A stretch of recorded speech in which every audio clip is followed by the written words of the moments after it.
Hello and welcome to the Sensibly Speaking podcast. This is Chris Shelton, the critical thinker at large, coming at you for yet another show with an interview. As you can see if you're following here on YouTube, I have with me this week Karen Pressley, who is a former Scientologist and Sea Org member and who has just come out with a new book called Escaping Scientology, An Insider's True Story.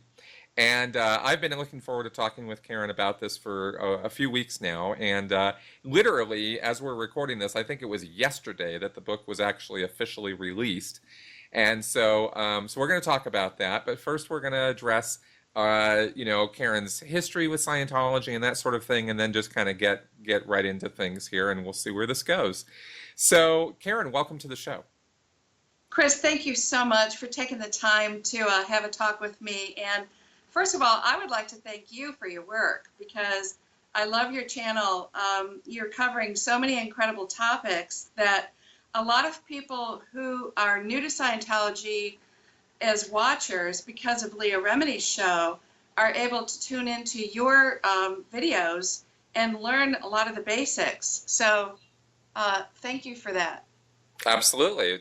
You're very welcome. I definitely trying to help out as much as I can. I'm so curious. I have so many questions for you. I'm actually just kind of brimming over here. But first off, for those of you, the audience who aren't familiar with you, you've been actually talking for quite a while. You've been out since '98, and and when I was doing a little bit of research and stuff, I've seen videos going back years that you've done interviews with Steve Hassan and other people, and you've been on some pretty serious media over the years, talking about this stuff. So I'm really happy to have you on board here. So first off, why don't we just start with, how did you kind of get into Scientology? When did all that happen? And also talk about your former husband. Well, it's a big story. That's why I wrote an 800-page book. Right. I know. Well, let's start at the beginning. Exactly. I had to take 800 pages and put half of it on my book website. So anyway, going back to the beginning of your questions, Peter Schless and I met in Houston, Texas back in the late 70s. And I was beginning to be a fashion designer, and he was a musician on the road. So that's how we met. And we sort of partnered up, pretty enamored with each other, and got married about 2 years later in 1979. And then we went on the road for his career. And we ended up moving up to northern Michigan for a while when Peter got a phone call from Les Dudek, who used to play with Boss Gags and the Allman Brothers.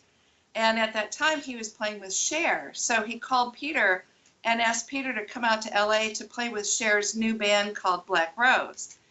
And it was incredible timing because Peter and I wanted to move to LA to really, make it in our careers. So this gig with Cher was a great opportunity. So first thing when we got to LA, this was 1980 by now, we started to meet Scientologists everywhere we went.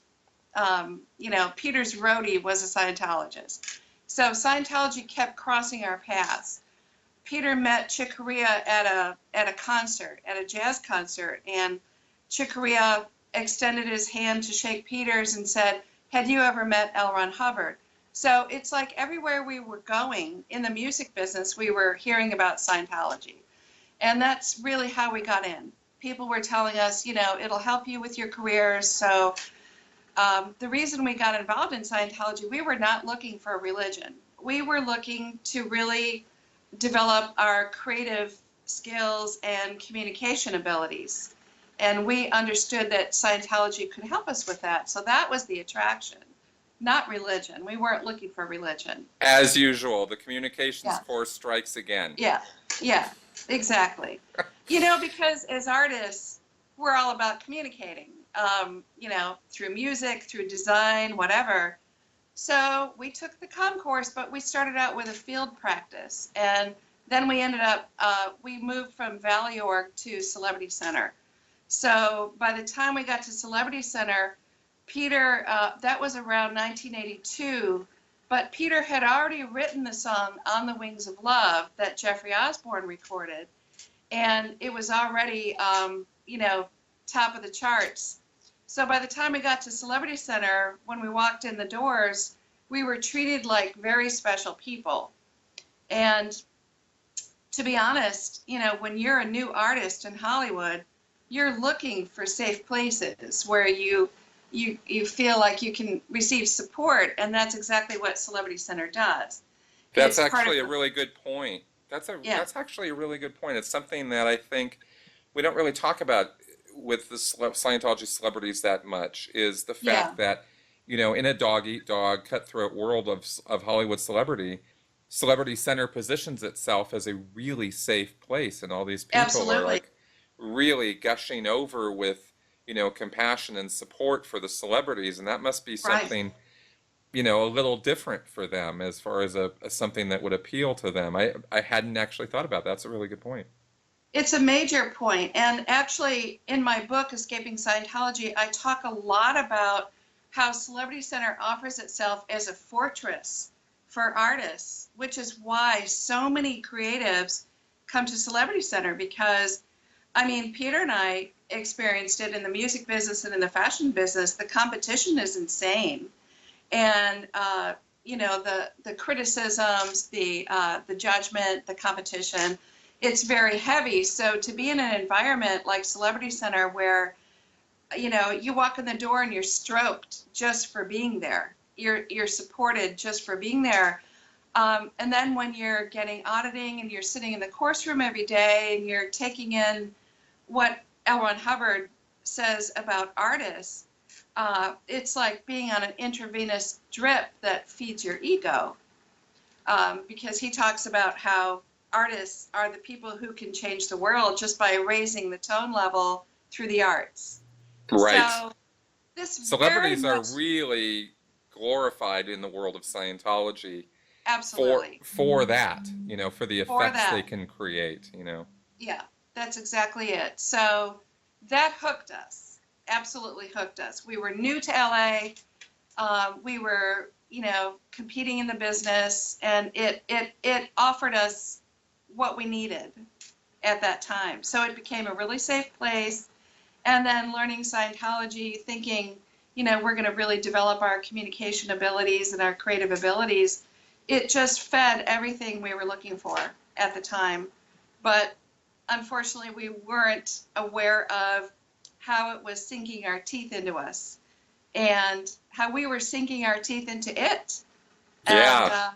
And, we were replacing our friends with only Scientologists, and we were drifting away from our family and never going to see our family, or hardly ever.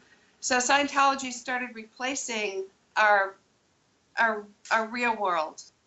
We replaced our real world with the Scientology world and the Celebrity Center world, and pretty soon, we were like most people that we knew. We were speaking Scientologese and, acting like Scientologists. Very interesting through all that. It wasn't helping our spiritual abilities whatsoever.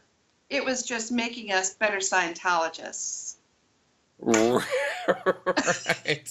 What a great way of putting it. That is exactly right. That's exactly my experience with it too. A little later, just a couple of years after you, I got involved in '85. Is when I first started doing my courses and stuff. Okay. But yeah, communications course first thing, and actually not even communications. I started with Pro TRs, the professional TRs course. So I started with it. Wow. Yeah, I dived right in. Wow. Anyway, so okay, now when did that transition to joining the Sea Org? Because you guys both kind of really jumped in with both feet as far as that goes. We really did, Chris. As we got deeper involved in Celebrity Center, we began recruiting. We were recruiting celebs and artists for Scientology through Celebrity Center. So, honestly, so you guys are the reason Tom Cruise is in Scientology. Well, no, I didn't get him in. That was me and Rogers. I know. I can't take the fault for that one.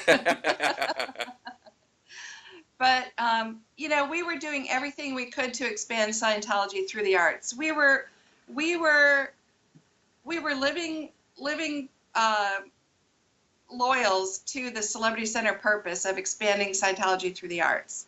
Hook, line, and sinker, we were with it. So that being said, in 1985, when the Julie Christopherson case came up in Portland, the lawsuit, Yeah. the president of Celebrity Center, who at the time was Sue McClay Young, she called us and asked Peter and I to help her to get celebrities to Portland to support the Religious Freedom Crusade.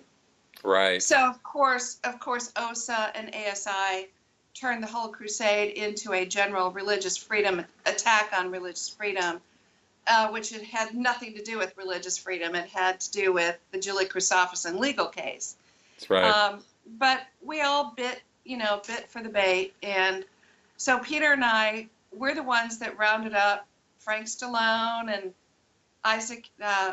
Edgar Winter, Al Jarreau. We recruited musicians from Santana's band, Michael Carabello, Greg Enrico.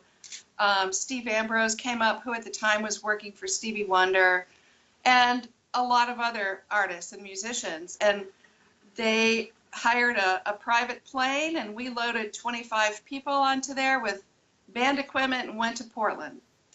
Wow. So you asked me, how did I join the Sea Org? It was because of the Crusade. All right. So we go to Portland, and Peter and I bring all these artists and celebs and band equipment, and we set up the stage in Portland. And then who moves in but the Sea Org from the Int Base? Like all these Golden Era musicians, people from the RPF at the Int Base, executives from the Int Base. So they all come, and we're all working to make this crusade happen. Ken Hoden was, the main organizer, but we were coordinating the celebrity and artists aspect of that. So we were working side by side with people from Gold. Okay. And it was really, really impressive to us how those people worked at the speed of lightning to get things done. And we had never seen people work with such purpose and intention. And honestly, that whole Sea Org camaraderie thing impacted us really heavily. And we had read this thing that Hubbard wrote, power is the speed of particle flow. And speed of particle flow alone determines power. Determines power, That's exactly. Right. That's right. So all of that being said, that whole experience had a really huge impact on us because we became so caught up in the purpose of supporting religious freedom without realizing that that's not what we were doing. And we got very hooked into the fourth dynamic purpose. Right. And Fourth dynamic meaning mankind and working for the good of mankind. Yes, working for the good of mankind, working for the good of everyone. And honestly, that alone influenced our choices. It influenced our critical thinking skills to such an extent that it caused us to start losing interest in our own careers, because that was like a first dynamic purpose. And we got very focused on the group, which is third dynamic, and mankind, fourth dynamic. And that is what really, that's where we made the first major transition. And, I talk about, in my book, about radicalization, and I know that you've been interested in radicalization. You talked with John Atack about that. Yep. And to me, that is such an important topic for people to be aware of, because that whole religious freedom crusade and being introduced to the Sea Org and the concept of third and fourth dynamic, that was the beginning of the radicalization. Maybe it started earlier for us, just learning Scientology, when we were replacing our friends with Scientologists and we were taking on the Scientology language. I think that that's all part of radicalization, building up, slow and gradual, so slow that you don't notice it. Exactly. And that's again, a really key point, what you just said. So slow, you don't even notice it. Yeah.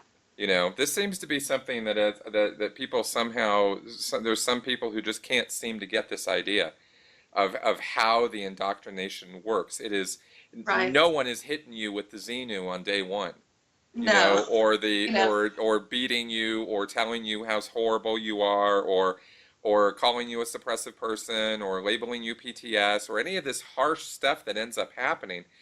That's way after you have bought into way down the road. so many things. You Yeah. know, it's a very Yeah. gradual process. It takes years, you know, Yeah. It really takes years. to get people into the mindset where they go into the crazy. And so we sit here and talk about the cray cray, and people are like, "Well, why would you join something like that?" And you go, "Well, okay, we really need to have a longer talk about this runway that goes on, you know." Right. So I'm Right. glad you're bringing this up. Yeah. So it was so gradual to the point that, by the time the crusade was over, Peter and I got home. We lived in a beautiful home in Los Angeles up in Coldwater Canyon, 3,000 square foot mini mansion. We had a recording studio in our home. We had everybody from Al Jarreau to Van Morrison's wife to you name it up in our studio Wow. recording, right?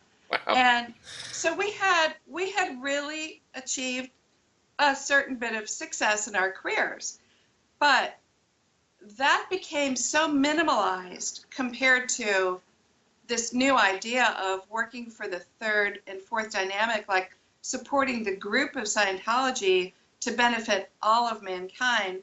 And we were absolutely bowled over by that concept. So that is why I bring up the point of radicalization. That's what was biting at that time. That's what was happening.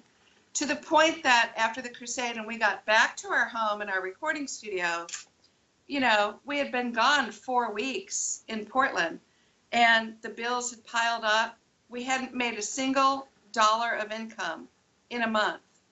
And at that time, our lifestyle, that was, 1985, we needed $8,000 a month income to cover monthly bills. Yep. And so by dedicating that 1 month to the crusade, we were underwater, that much.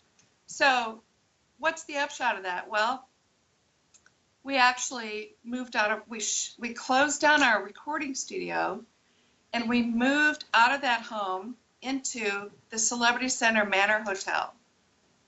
Really? And we rented an apartment for $600 or $700 a month and moved into that. That is the radical transition we went through right there.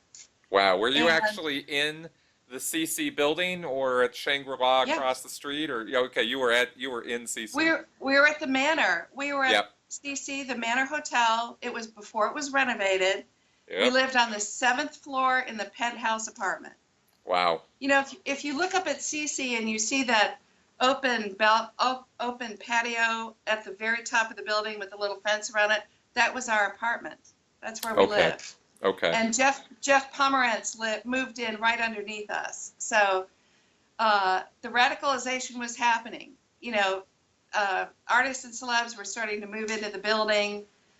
Peter set up a recording studio in the lower level of the Manor, and he started to use it to recruit people into the building to come into his studio so that we could then introduce them to Scientology.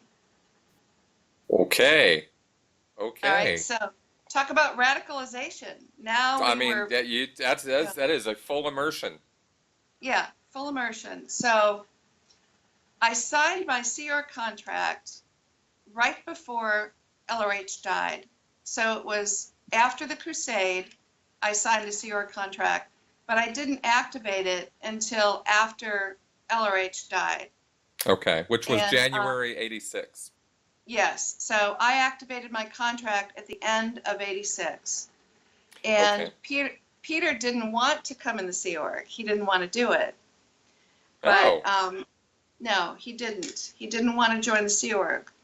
But David Miscavige kept bringing him up to the gold base as a gold musician, or to work with the gold musicians. You remember the Road to Freedom album? Yep. Okay. So Peter worked on the Road to Freedom album, and he was going up to Gold all the time, to the point where he started staying up there to work on this project. And that was part of his radicalization, because now he was working with the Gold musicians, and he was at the in base every day, surrounded by Sea Org members, and that's all that he was with. He was losing connection with his outside career. And he literally stopped working with outside musicians at that time. Okay. So that was the church paying him, paying you guys for the work Yes. you guys were doing? The church paid him for working on the Road to Freedom album. Okay. And then, of course, like every Scientologist, they call it FSMing, being a field staff member. What you're really doing is you're recruiting for Scientology, and you get paid commissions for everything that your selectee buys. And a lot of people don't realize that as a recruiter, you can make more money than a real estate commission bringing people in if they're buying like chunks of training and chunks of auditing. So you can make a pretty hefty income. And I know a lot of people that gave up jobs to be full-time recruiters for that. Well, I know there was one guy in the LA area who literally bought a Lamborghini. And this is in this time period, in the mid late 1980s, who was a full-time field staff member. He was a full-time FSM guy who was bringing people into Scientology. I'm guessing that might be somebody like Barry Stein, or one of there were 11 FSMs that had a monopoly in PAC. That's right. And yeah. So, right. But it was lucrative. I mean, it was lucrative. Yeah. You know, they were making some big bucks then. I don't think you could make that kind of money now, although it's dwindled. I mean, there's a couple people who are making big money now, but I don't know if I'd call it Lamborghini money anymore. Right. But but there was some very, very successful people doing that back then. So you guys were doing that. What was it that turned Peter to, okay, I need to do this, I need to join the Sea Org? David Miscavige. Okay. Because when Peter was at Gold, working on the Road to Freedom album, he was then asked to do other music scores, and he started to do videos for events, and I think he worked on a film score. So David Miscavige invited him to join the Sea Org, despite the fact that Peter had taken LSD. And Peter was an LSD case. Peter was an LSD case, but David Miscavige took it upon himself to waive that policy. Of course he did. Chris, that is crazy, because that is, if there is any policy that I would point to in Scientology that L. Ron Hubbard was 1,000% crystal clear on never violating, it was the do not recruit people into the Sea Org who have taken LSD. He literally said, this is not petitionable. And in other words, you can't write a petition asking to be an exception to this, when in the petition policy, Hubbard says you can petition anything. Right? Yeah. Anything is petitionable except this point. The flag order on LSD says absolutely, positively, never is anyone who has taken LSD to be recruited into the Sea Org. If any Sea Org recruiter does this, they are to go immediately to the RPF, and it is not petitionable. So, I mean, it was very strongly worded flag order on that matter. So I am a little, that's why I'm sort of like, wow, of course David Miscavige would throw that to the wind, but interesting. Well, I wrote about that point in my book. Because it was the first time that I had seen a church leader obviously come up with their own policy. And of course, Miscavige is the only one who could do that.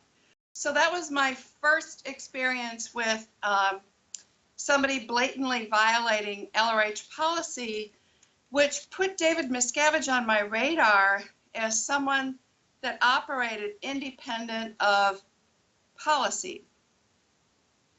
And So at that time you did notice that. I did notice it. Okay. And I questioned it. As a matter of fact, David Miscavige's father, Ron Miscavige, was the one coming down from Gold, meeting with Peter and I to help recruit Peter up to Gold.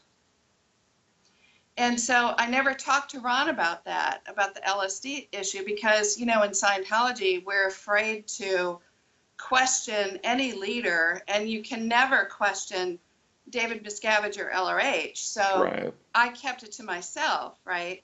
But it was like the first red flag waving, something's wrong with this picture. And what a precedent that set for me, honestly, because when I ended up transitioning from Celebrity Center to the Int Base, David Miscavige stood out to me as someone who was constantly quoting policy to show that he couldn't follow it. Interesting. And you know, Interesting. that's because before I got to the Int Base, Celebrity Center sent me to the International Training Org to become an OEC FEBC trained exec. Okay. So, And all that jargon really means to be to get the training that would put you at the highest level of executive administrative training yeah, in Scientology. That's the OEC and the FEBC are two courses that people do. They're very, very long, extensive courses where you read all of Hubbard's policies. So it's a very extensive training to do that. yeah. So I came out of the training, and I went back to Celebrity Center. I never got to finish the complete FEBC because they pulled me out before I was done, and gave me the post of.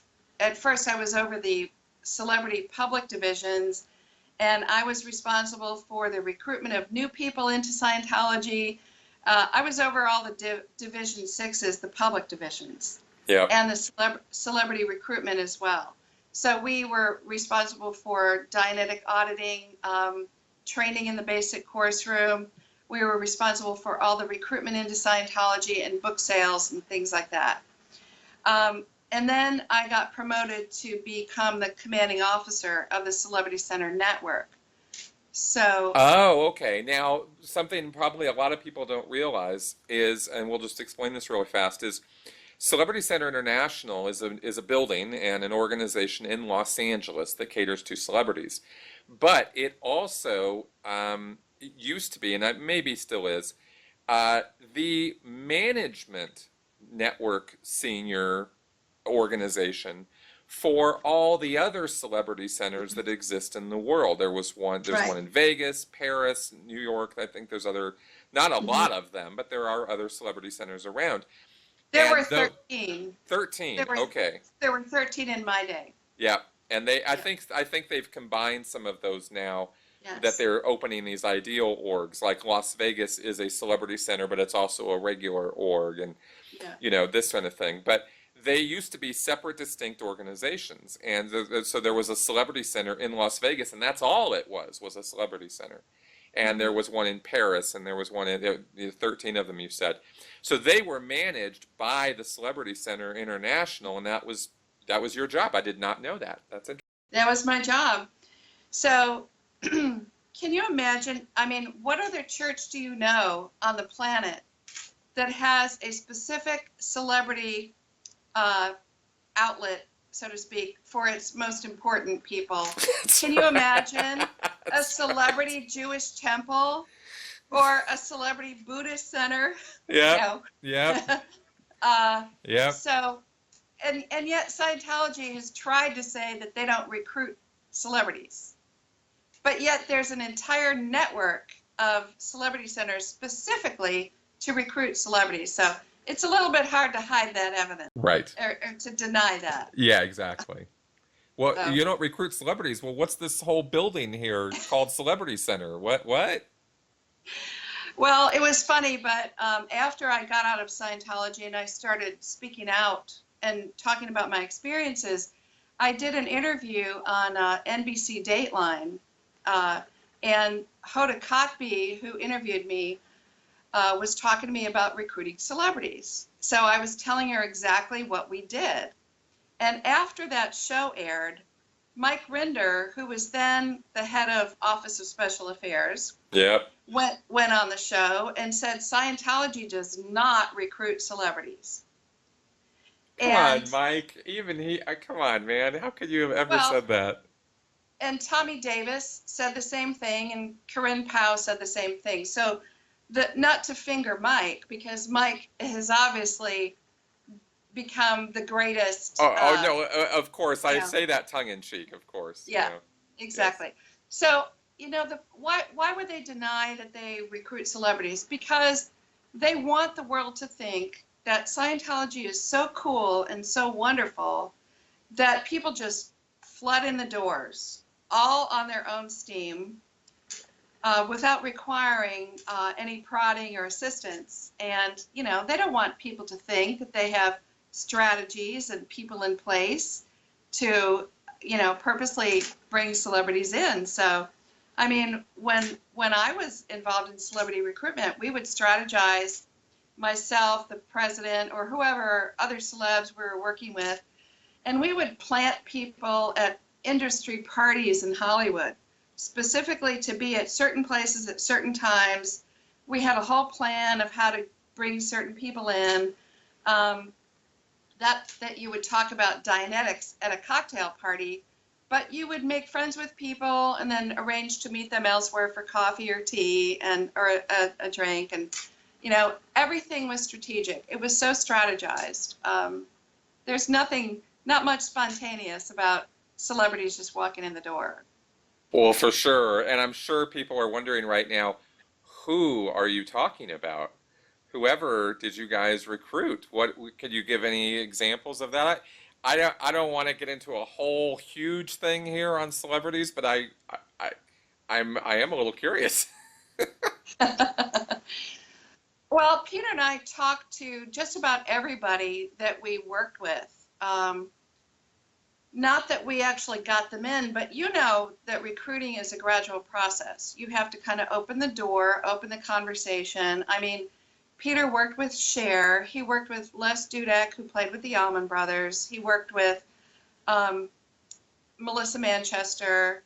He played on Kenny Loggins' album. He's played on so many albums, and wherever he would go, like have a studio gig or a performance, I would go. And we would go backstage and hang with musicians. And so we would talk to everyone who was there. We were very extroverted about Scientology. The couple of people that we actually got in who actually did services, Frank Stallone is probably one of the more recognizable names, Sylvester Stallone's brother. Peter wrote a song with Frank that became the theme song for Rambo First Blood Part 2. And Frank sang the vocals. So Frank got some auditing, and he did a little bit of training, but he did not like Scientology, and he did not stay in it. We brought in some of the musicians from Santana's band, Michael Carabello and Greg Enrico. They were percussionists. Michael was a drummer. Greg was a percussionist. We brought in, you've heard of Greg Raleigh, who was the lead singer and keyboard player for Journey and also for Santana. His wife, Garnett, was one of our selectees, and she is still in since the late 80s. As far as I know, she's the only one still in that we brought in. I was working in design, and I worked with somebody from the MASH. Remember the MASH TV show? Yep. Yeah, Marie, she was on the show. I brought her in. There were quite a few people that we brought in who asked us to not mention their names because they didn't want to be associated. So. Right. Of course. That and I thought that might come up in your answer. All right. So now you guys ended up going from CC to INT. I mean, you guys went to you were at CC. Was Peter ever at CC, or did he just go? When he joined the Sea Org, did he go straight to INT base as a musician? When Peter was at CC, he was like he was an FSM recruiter, and he had a studio in there. So he was never in the Sea Org there, and he was not on staff. But he was a permanent fixture. He was always there while I was in the Sea Org. Then when Miscavige recruited him for the Sea Org, and he went to the Int base, I also went on clearance lines to go to the Int base, and I got replaced at CC. And Ron Miscavige was my recruiter to go to the Int base. He actually recruited me to be the music manager for Gold, since I had background in the music business. But when we got to the Int base, our entire life changed. I had no way of knowing what I was walking into. I'll bet. Okay, I have one thing to comment on before we get into that, and you don't know this. I didn't tell you this before.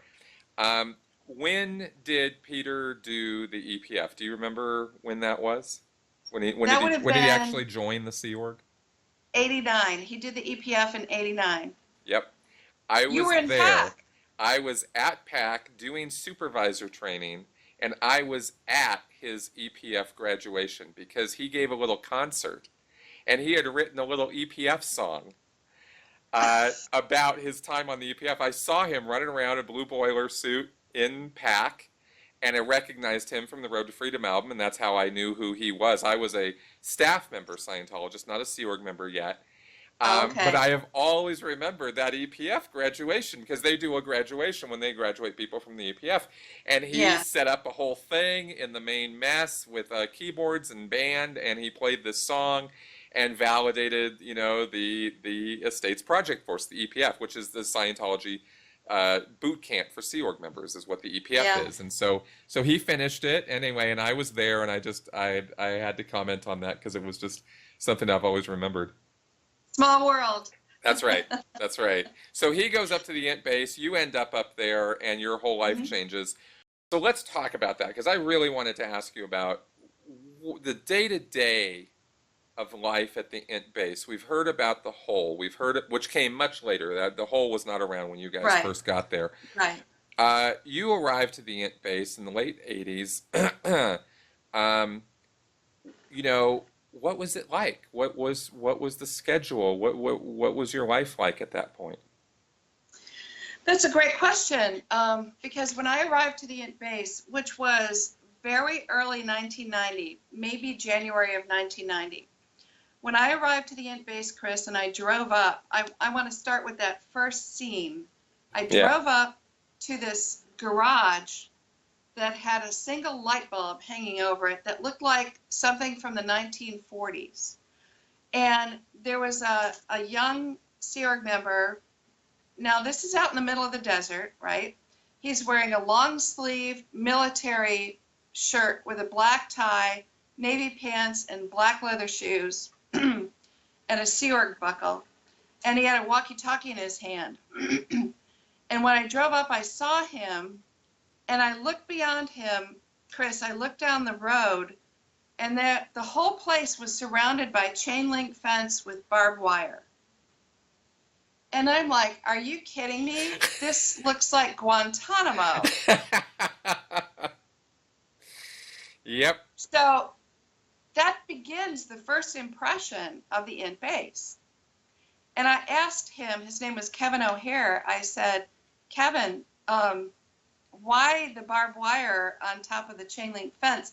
And he said, oh, that's to keep out intruders. I said, why intruders? This is a religious organization. And he looked at me and he said, there's a lot of people that would like to get into this place to cause problems. And I compromised my first reality. My first thought was that barbed wire was to keep in the staff, not to keep out intruders.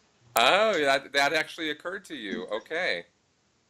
The moment I drove up, it occurred to me, Chris, and that was my first compromise. Had I been a critical thinker, I would have turned around in my car and drove away. And instead, I compromised what I saw, and I accepted his explanation. And that was the beginning of the downfall. Because once you get on the inside, once you pull into those gates and the gate locks behind you, you're locked in.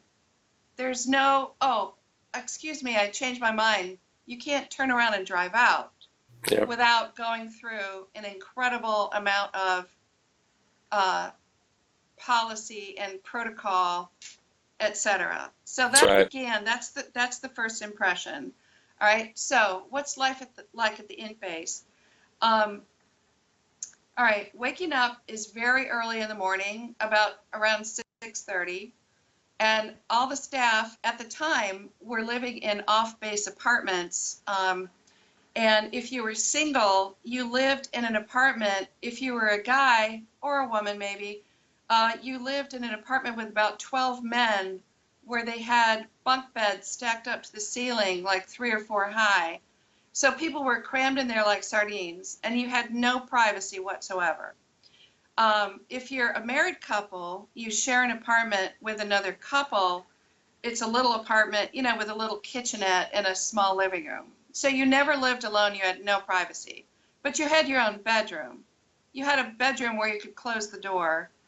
And if you were lucky, you had your own bathroom. So the first thing that I lost when I first got up to the base, because Peter arrived about 2 months before I did, was privacy. We had, as a married couple, we had no privacy other than we could close the door on our bedroom, and that was it. Okay, so you get up about 6:30. Everybody piles into the buses, and these were old white rattletrap buses that looked like something that a prison used to transport inmates. And that's exactly what they looked like. And somebody reported that to David Miscavige, and he bought Greyhound buses and got rid of those old white prison buses because he didn't want people to think that we looked like prisoners. Now, isn't that ironic? Because we were prisoners. Exactly. He just didn't want to reveal how much we were prisoners. So he gets rid of the buses. So we now have these Greyhound buses transporting people. So everybody arrives to the base, and you report to the mess hall. Everything is set up like a military base with a mess hall and a PX where you can buy cigarettes and, you know, gum and soda and stuff. But you have your breakfast, and if you're an officer, you sit on one side with the officers and you get served your food. If you're not an officer, and this is all military ranks, you sit on the other side and you get your trays of food, and then you bus your own dishes.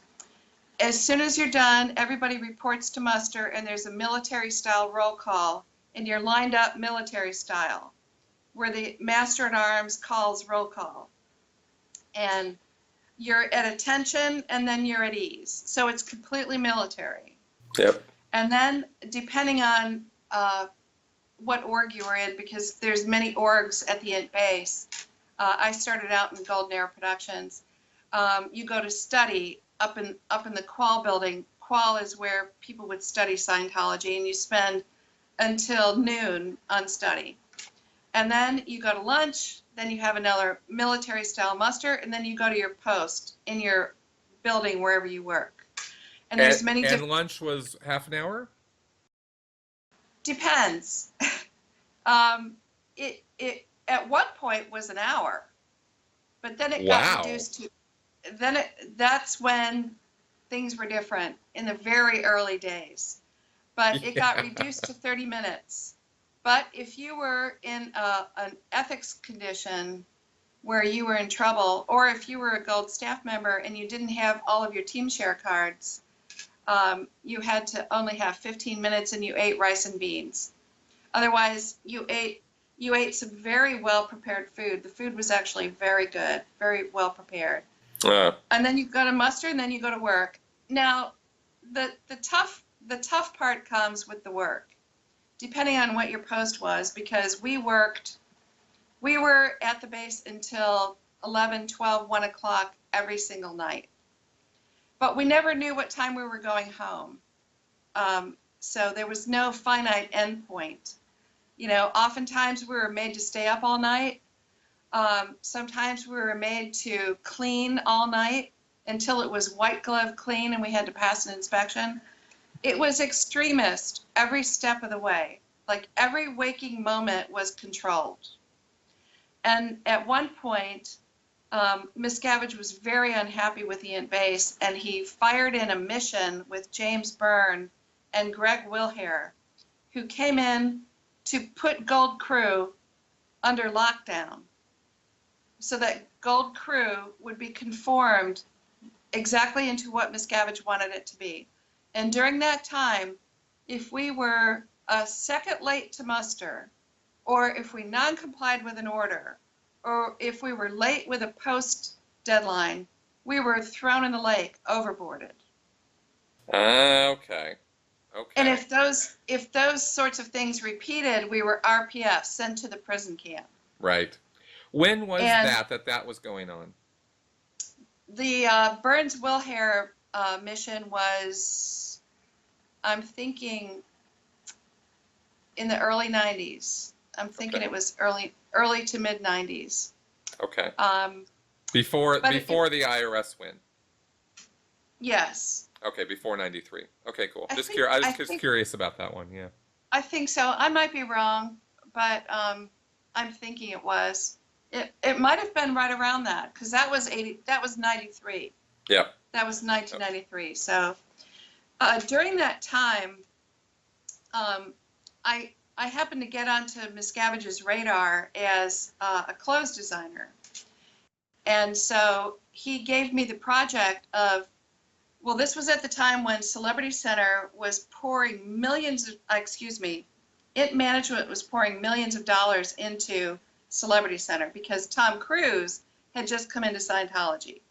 So Miscavige wanted to change everything to make it look good, so that as Scientology sunk its teeth into him, they wanted to make Scientology look good. So they poured millions into CC, and Miscavige put me on a project to design new clothing for Celebrity Center.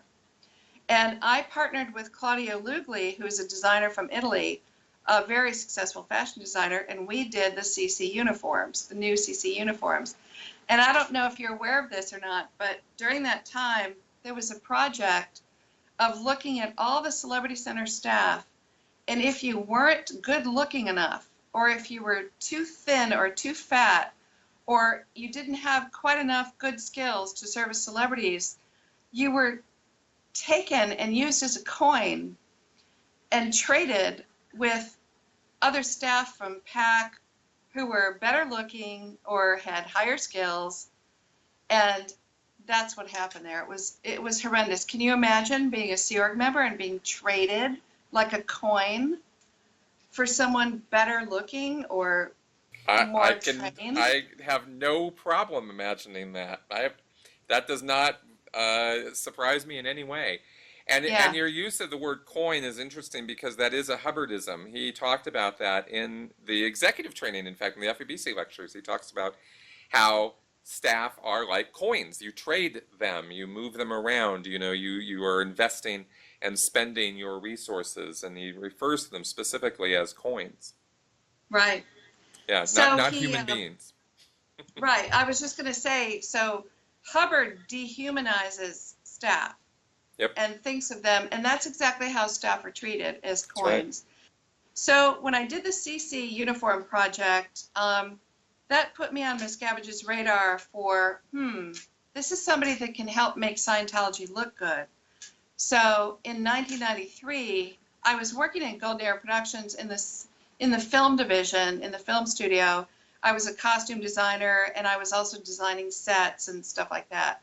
But he put me on a project to go to St. Hill in 1993 to do the same thing at St. Hill that I did at CC, because the big IS event, 1993, was happening at St. Hill in October.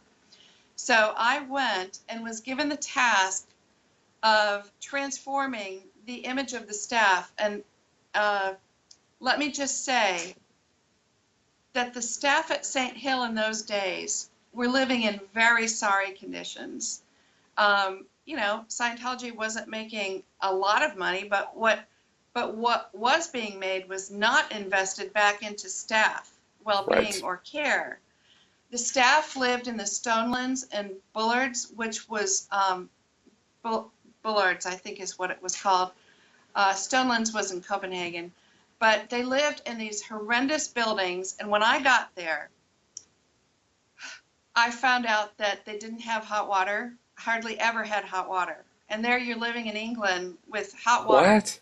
Without hot water. So how were staff going to shower and maintain good grooming standards and wash their clothing, their uniforms? So staff were coming to work every day in like, they only had one or two outfits to wear. And you wear them every day, 16 hours a day, 7 days a week, not clean. Your grooming is embarrassing. And Miscavige specifically gave me the task. He said, the staff stink, and I want you to fix this. Well, when I got there and found out, no hot water on a regular basis, very poor shower facilities, Bullard's was a slum living condition. And I'm like, okay, management is making about $7 million a week, and they're not investing in the staff. This was a major turning point for me in terms of my disaffection towards management. When I was out doing these projects, because I got sent to St. Hill, then I went to Copenhagen at AOSH EU, the advanced org in Copenhagen. Mm-hmm. David Miscavige and Mark Yeager told me, he said, the staff, these were his exact words, the staff stink so bad, you have to handle them. And then he laughed and went into glee about the fact that he was giving me this horrendous task. So I took it upon myself to just dig in and find out what was going on. And I found out at Stonelands, they had the same problem. No hot water, no showers. After you work 16 hours a day, who's going to stand there waiting for hours, trying to take a shower? So the reason I'm dwelling on this point, Chris, is because I discovered management was making millions of dollars a week on the backs of Sea Org slave labor. Yep. And I get sent out to do these projects, and I see these staff dedicating a billion years. They have no outside life, no touch with families. People abort their babies to stay in the Sea Org, and they don't even have a shower to use at night. And this actually really ramped up my own disaffection. Mm-hmm. And my disaffection specifically with Miscavige, but then it began into Scientology in general, because I felt that the policies of Scientology were set up to make Scientology accumulate billions of dollars of assets on the back of Sea Org members as slave laborers who made $40 to $50 a week on the weeks that they got paid. Yeah. And so this began to whittle away at me, and I would come back to the base from these projects having seen what I did, and I would talk to Peter about it, who at the time was working in a beautiful Golden Era Productions music studio, and he's living in this bubble with very little outside connection, and they buy him all the musical equipment that he needs, and he's an officer, so he gets his food served on platters in the officer's lounge, in the officer's dining room. And he was even on the security blow drill. He was one of those kinds of officers. In other words, he'd be one of the people who would go chase down people who took off without authorization. Yes. He was so gung-ho about the whole thing, he'd be willing to go chase after them and bring them back. Yes, and for anybody that watched Leah Remini's Scientology in the Aftermath, I think it was episode 4 or 5, where Gary Jackson Moorhead was on. He described the blow drill. Peter was on that blow drill.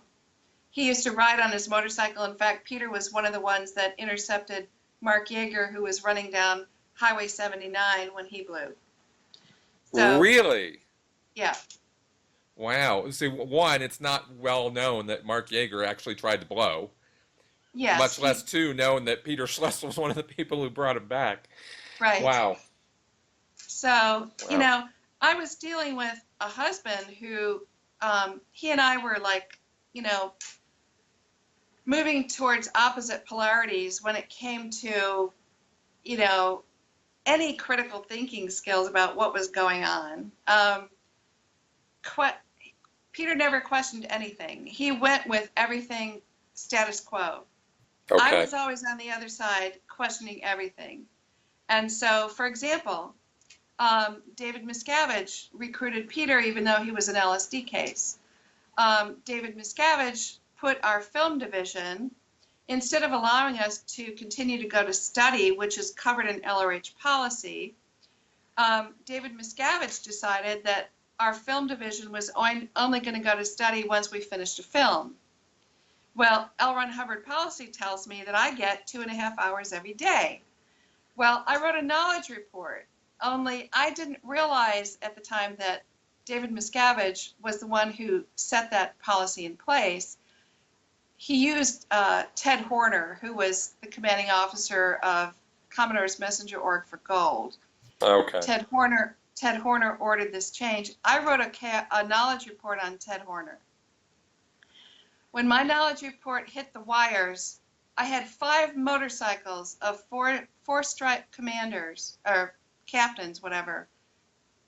Executive Director International, RTC, Mark Yeager, CO, CMO Int, and eventually David Miscavige himself, on motorcycles, came down to my office.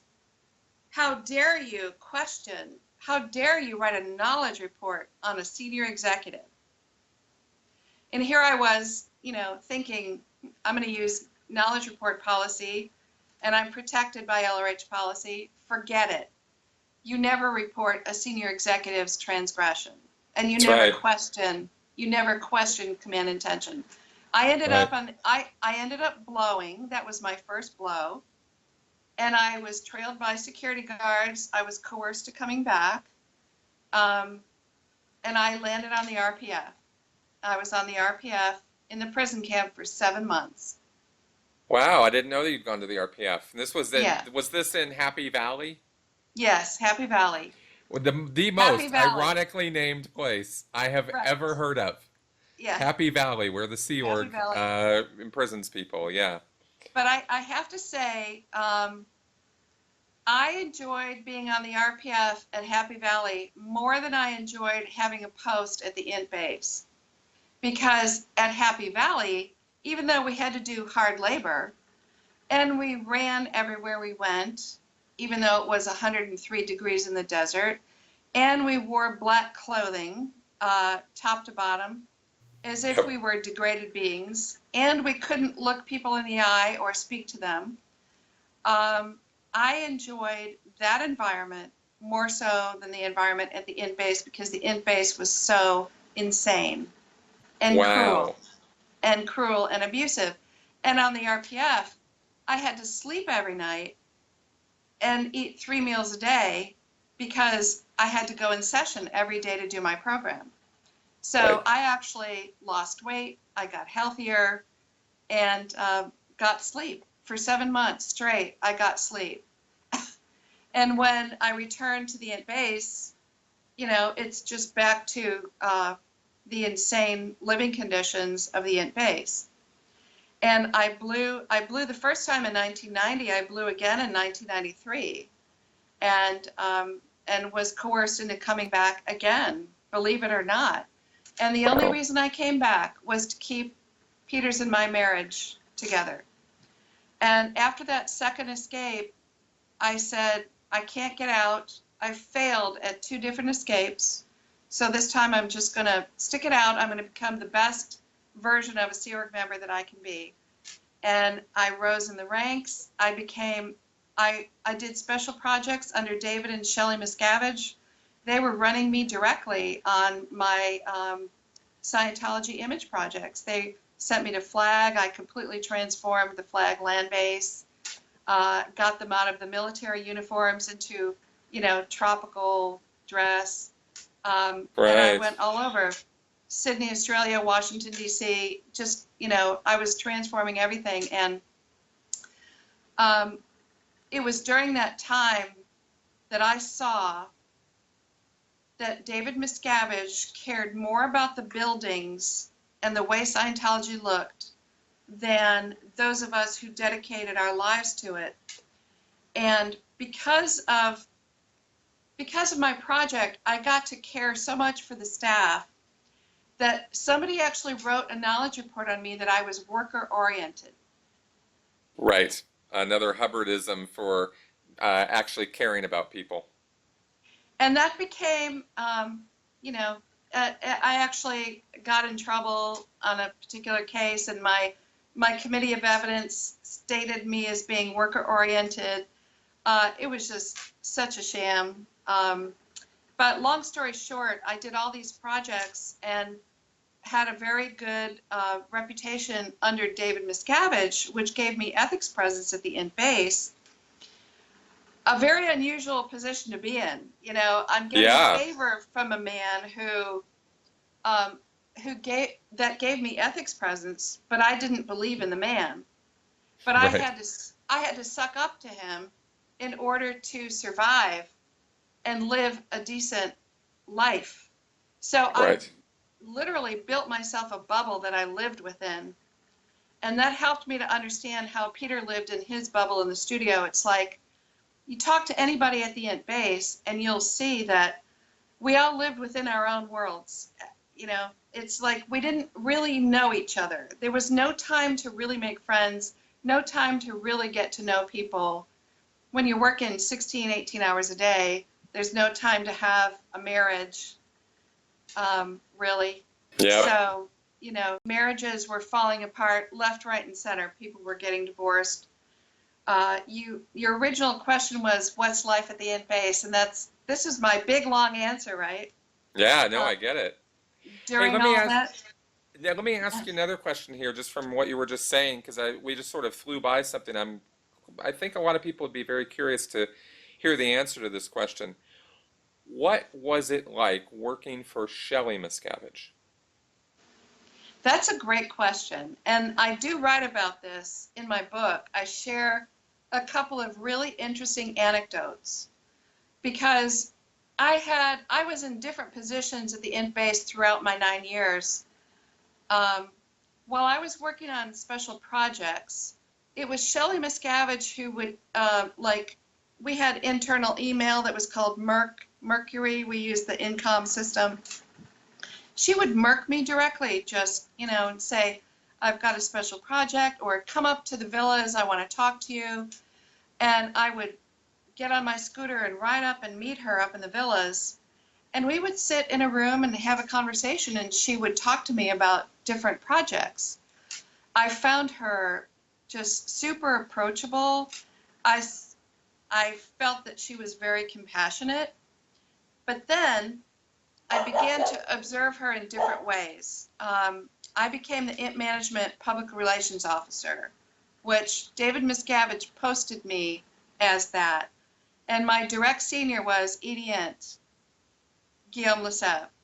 So when I was IMPR, David Miscavige would email me directly, Shelley Miscavige would email me directly, and Shelley always took a very a kinder, softer approach, whereas Miscavige was very hard-nosed, but she would always show compassion. But where this started to change for me, where I got to know her better, is when David Miscavige used to come into Del Sol, which was the building that the senior executive strata worked in, and the Commodore's Messenger Org International worked in the same building. And my office of IMPR was directly across the hall from Ray Midoff's office, who was Senior CS International, and ED-int was right down the hall from me. And the exec-ints were right down that hall. David Miscavige would come bounding in the front door, and I could always know that it was him by the way he pounded the floor when he walked. And Shelley was in his entourage.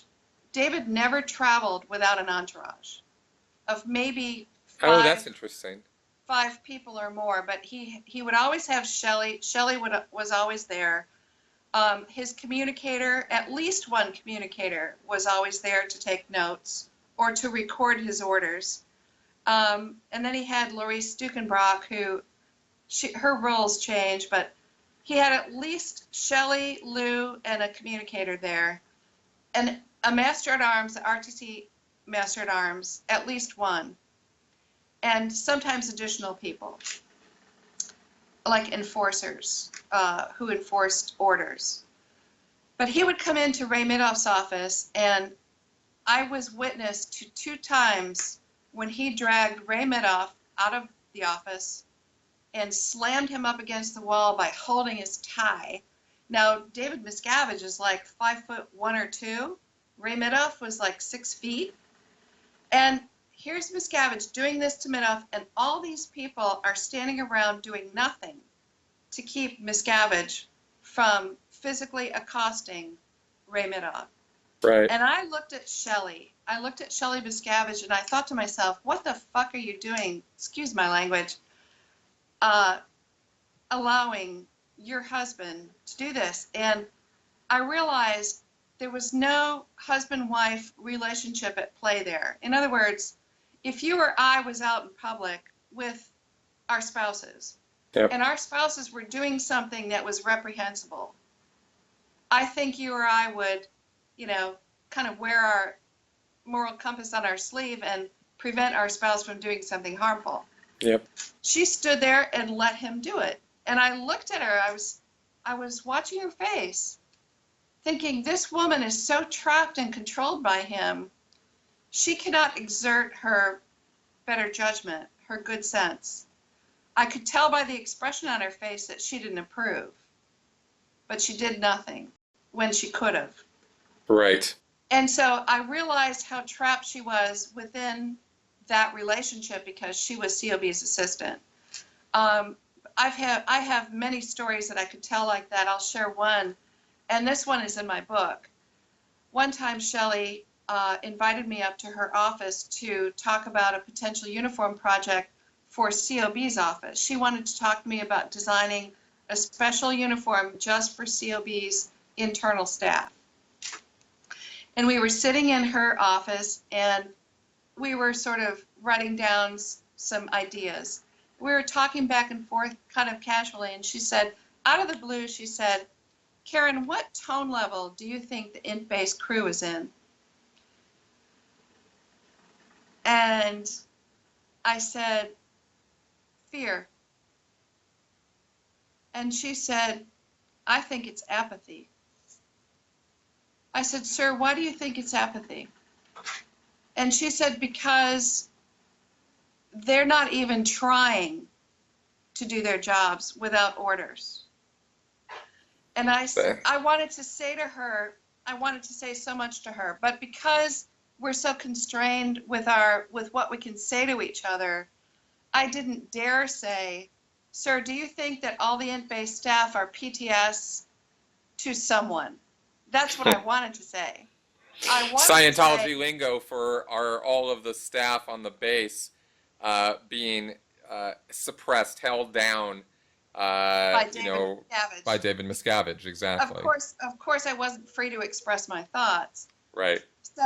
So what I did say was, sir, do you think that the staff are afraid to make moves on their job because I think they're in fear, but do you think that this is so because they're afraid to make mistakes, to disappoint COB, or to make him mad?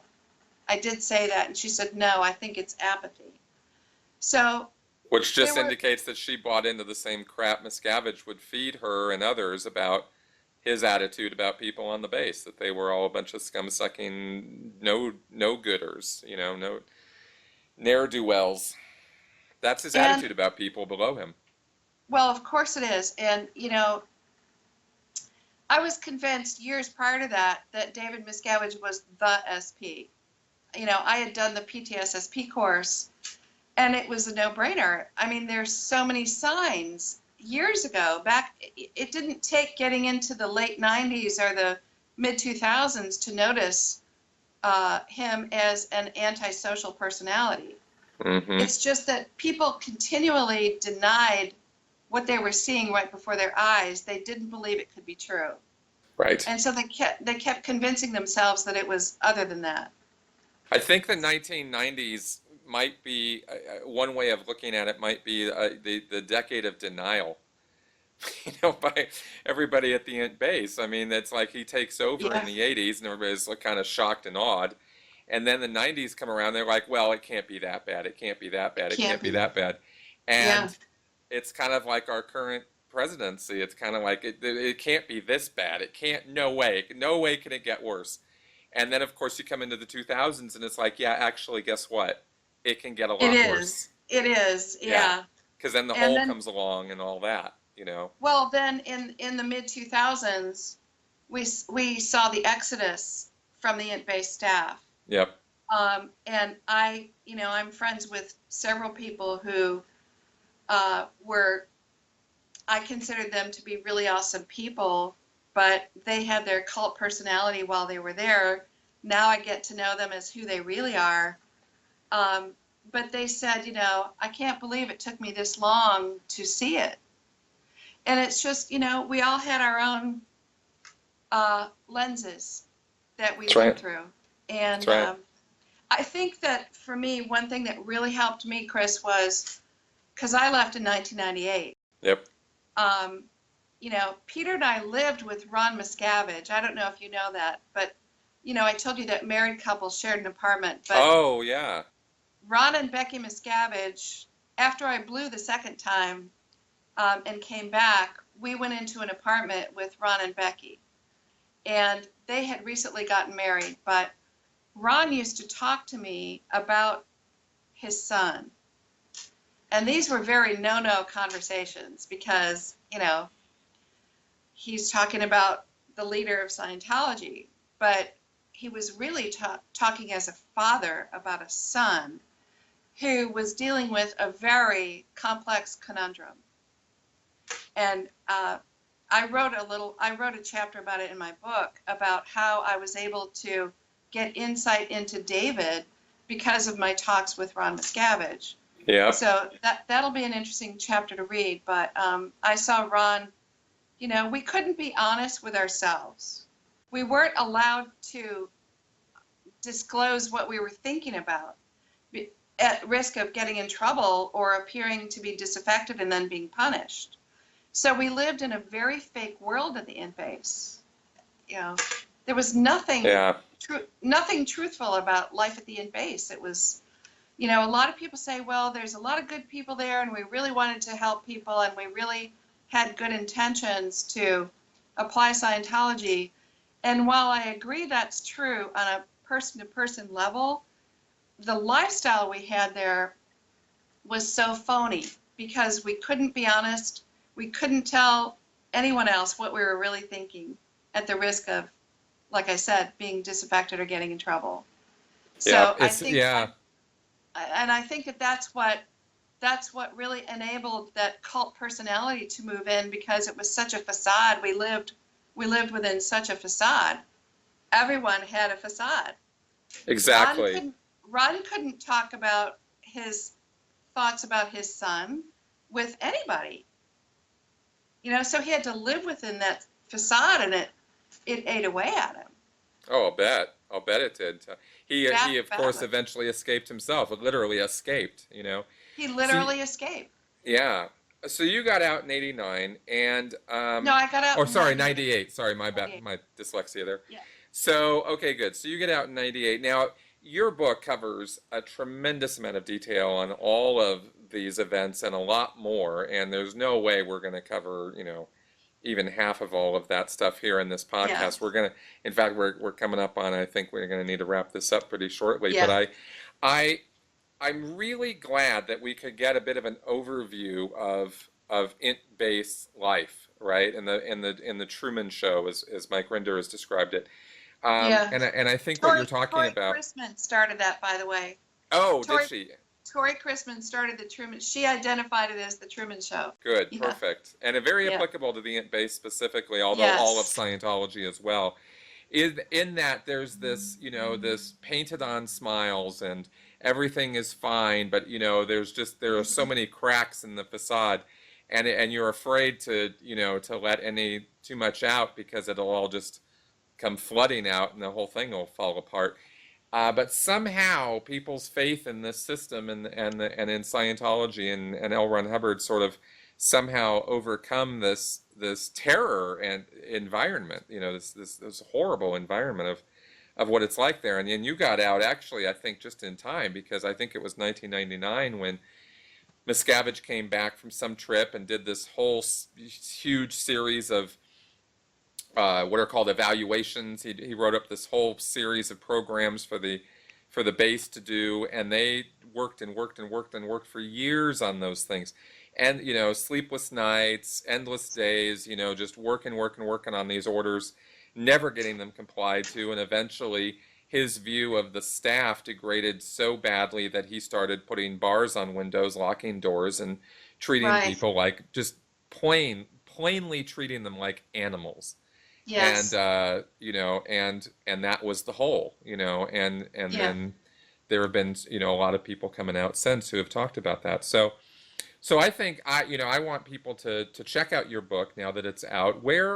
So let's just kind of talk about that for just a second as we wrap up here. You've actually started a website, about this, and you've got the book out there. So what's the website? Where do they get the book? How do people find out more about all this from you? Okay, Jefferson Hawkins did a great job designing my website. It's at www.escapingscientology.com. So it's the title of the book. The full title of the book is Escaping Scientology: An Insider's True Story, with a subtitle, My Journey Through the Cult of Celebrity Spirituality, Greed, and Power. And of course, I play on the Time magazine article from 1991. We didn't get to talk about that, but something that is, I think, an interesting story in the book is how shortly after I arrived at the in-base, the Time magazine article came out by Rick Behar. And the way he describes Scientology in his article is what I found at the in-base. And it absolutely played out in my own life. So for people new to Scientology, I think they would find that very interesting and all that. I self-published the book this time, and my publishing company is called Bayshore Publications. It's registered with the Library of Congress, so I'm going to be working with that program to get the book into libraries all around the country. And right now, the Kindle version is available, and the Kindle version I think sells on the 17th.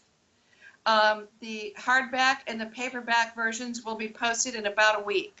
So it's a little bit delayed on that, but they'll be available in about a week. But you'll be able to go to Amazon, and I'm using other distributors, so you can buy it through other places than Amazon as well. But my website, you can buy it through the website. So people can go to escapingscientology.com right now and get the book from you. Yes. Yeah. Okay, good. You can go right through the website. It's linked to Amazon.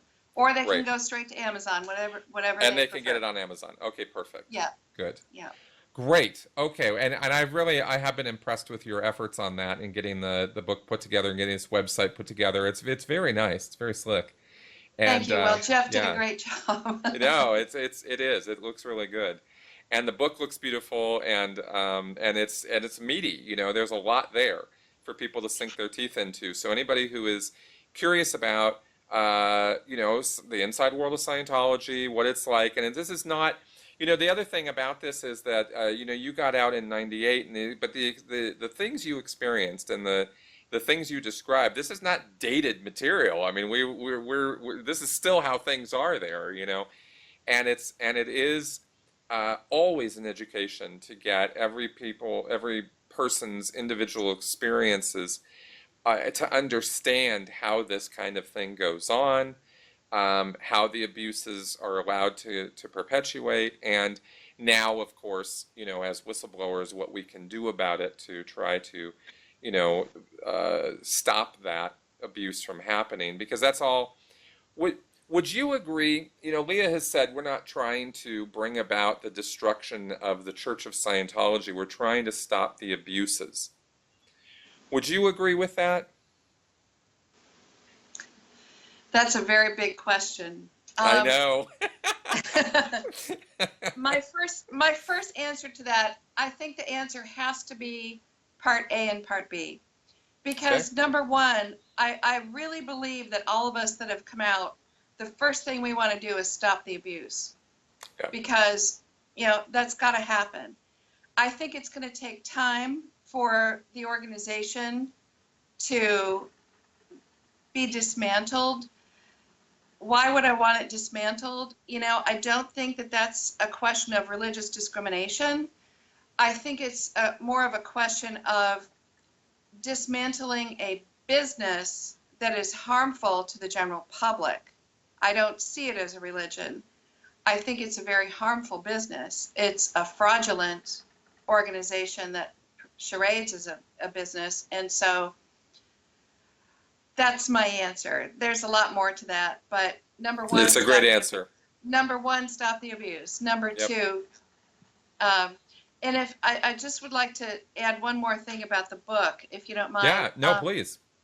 The book is a bit of a different, it's kind of an interactive book in a sense, because the book started out as 800 pages, and the person that was helping me on the book design said, "You really want to print a book as long as War and Peace?" And I said, "No, not really. That's a bit cumbersome, isn't it?" So I abridged it to 422 pages, but I took the original content, and it is arriving on my book website in excerpts, chapter by chapter. So if you read throughout the book, you'll find all sorts of places where I say, for example, in the chapter called Merchants of Fear, Fair Game, and Vigilante Justice, I have a lot to say about that subject, but I can't fit it all in the printed book.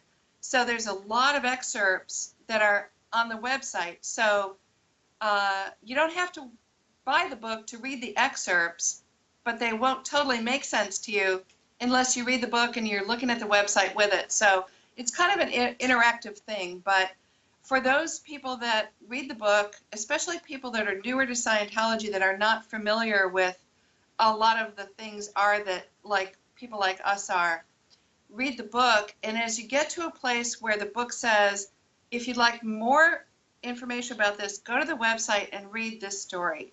So people can do that, and that's a big reason for the website. And I also will be continuing to post additional bonus information on the website so that people can go and read that as well. Awesome. And that, having done this work myself, I know how much work that is. That is a tremendous amount of work you've invested in this, and it's very, very much appreciated. Well, I'm sure. because you wrote a great book too, Chris. Yeah, that's good stuff. Yeah, but we're talking about your book right now. So okay. Yeah, and it is. It's, you know, I was actually really impressed with what I read, and I'm more impressed when I saw the website.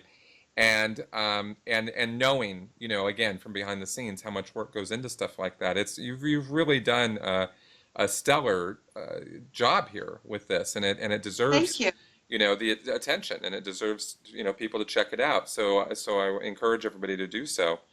And by the way, I really appreciate that. Absolutely, yeah, no, I know. I do want to say also that I absolutely agree with your 2 points in terms of you know, the Scientology and it not being a religion but a business and that sort of thing. And very, very, very much agree with you on all of those points. So, okay, well, we're going to wrap up now because I got another 20 questions I could ask you, and we'll probably do another podcast at some point in the future, but I gotta wrap this up now. So thank you very much for your time here. Really appreciate it. Thank you so much, Chris. This was really a great discussion. Appreciate it. Absolutely. Okay, good. So check out our website, folks. Check out our book. And is there going to be an audio version? Are you ever going to record one? Okay, yes, good. I've had several requests for that, so Yep. I will definitely do that. And I will also be posting on the website the book signing. I'm going to develop a book signing tour. Great. I already have plans for Austin, Texas, of course, Clearwater and Tampa, and Los Angeles, and so maybe I'll come to Denver too. Yes, please do. That'd be great. awesome. I know the perfect place you can come do a little talk. Oh, good. Yeah. Yeah. It's when Tony came here on his book tour, I arranged for him to do a speaking engagement here in Denver, and we could absolutely set that up for you too. Oh, fabulous. Yes. We'll put it on the calendar. Yeah, I think that'd be fun. Okay, folks. Great. All right. Well, thank you very much for coming around, everybody. As always, any comments, feedback, good, bad, or sideways, leave it in the comment section below here on YouTube or at sensiblyspeaking.com. And thank you very much for coming around, and we will see you guys next week. Bye-bye.